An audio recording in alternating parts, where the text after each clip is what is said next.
Kalau anak ibu ingin dimudahkan pengetahuan oleh Allah, Allah yang punya ilmu, Allah yang punya pengetahuan, Allah yang punya wawasan segalanya, semua tidak luput dari Allah.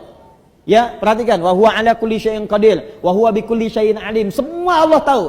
Kalau ingin diberikan oleh Allah pengetahuan itu, maka dekati Allah pemiliknya. Bagaimana caranya? Salat. Tingkatkan salatnya. Maka anak ibu jaga betul disiplin salat. Masih ingat nasihat Nabi? Jika anak usia 7 tahun ajari mereka salat. Usia dia 10 tahun menjelang balik tidak mau salat, maka berikan pelajaran yang membuat dia mengerti.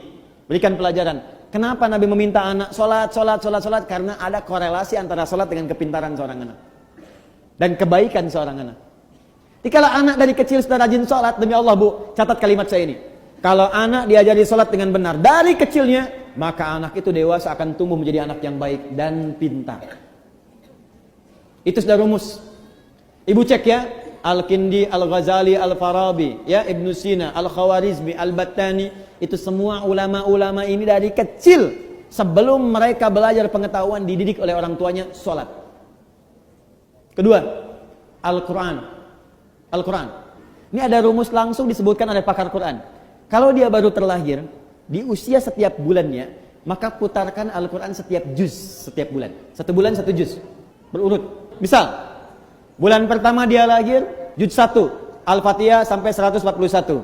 Juz 2, 142 sampai 253. Juz ketiga, ya 253 sampai dengan Ali Imran ayat ke-92. Terus, juz 1, juz 2, juz 3 sampai juz 30.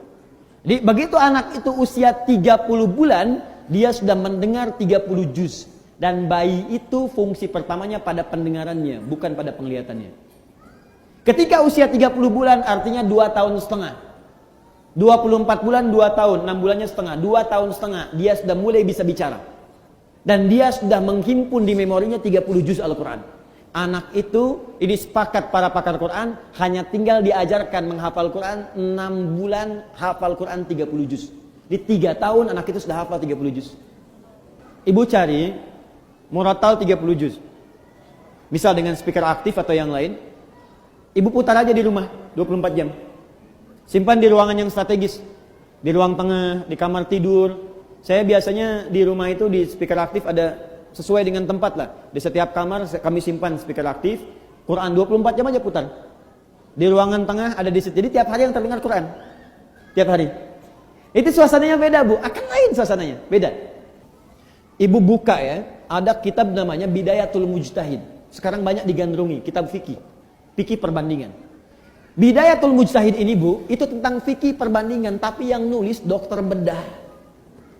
Dokter bedah, dokter spesialisasi bedah, hafal Quran. Dari hafal Quran ini belajar fikih. Hafal Quran, hafal fikih, kedokteran. Ibnu Sina, hafal Quran, hafal hadis, hafal tafsir, kedokteran. Al-Khawarizmi, hafal Quran, hafal hadis, ahli matematika. Tuh. Hampir semua. Ibu kalau nggak percaya silahkan. Dan saya coba memulai membuktikan itu, ternyata banyak dampak perubahannya, betul itu. Ya, saya belajar Bu, saya belajar. Dan ternyata fisika itu banyak yang bersinggungan dengan nilai-nilai keislaman. Ya, di bab gaya aja, gaya gerak sama dengan gaya dorong, F1 sama dengan F2. Ya, apa yang masuk itu yang keluar. Gayanya tinggi, pukulan kencang, rendah sedikit. Sama, iman sedikit yang keluar pun ibadahnya sedikit. Imannya kuat, dicas kuat, yang keluar ibadahnya kuat. Nah, sekarang anak fisika itu belajar untuk ujian saja. Anak sekolah belajar hanya untuk ujian, makanya ilmunya nggak dipakai dalam kehidupan. Saya sarankan begini, mumpung masih ada waktu, ibu dekati Al-Quran. Dan dekatkan anak-anak itu dengan Al-Quran. Itu Allah akan tingkatkan tingkat kecerdasannya. Kalau hafal dengan benar, itu minimal 3 kali lipat. Ada korelasi antara peningkatan kecerdasan dengan hafalan Quran.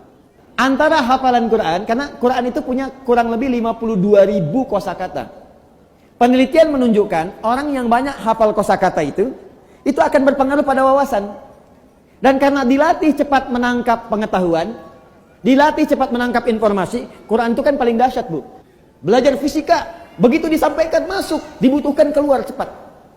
Biologi, dihafalkan masuk, keluar cepat. Makanya orang dulu, orang Islam dulu, itu walaupun mereka ahli biologi, matematika, bahkan kedokteran, itu rata-rata semua penghafal Quran. Masya Allah, itu dan kepake ilmunya gitu. Dan sekarang pun masih dikenal.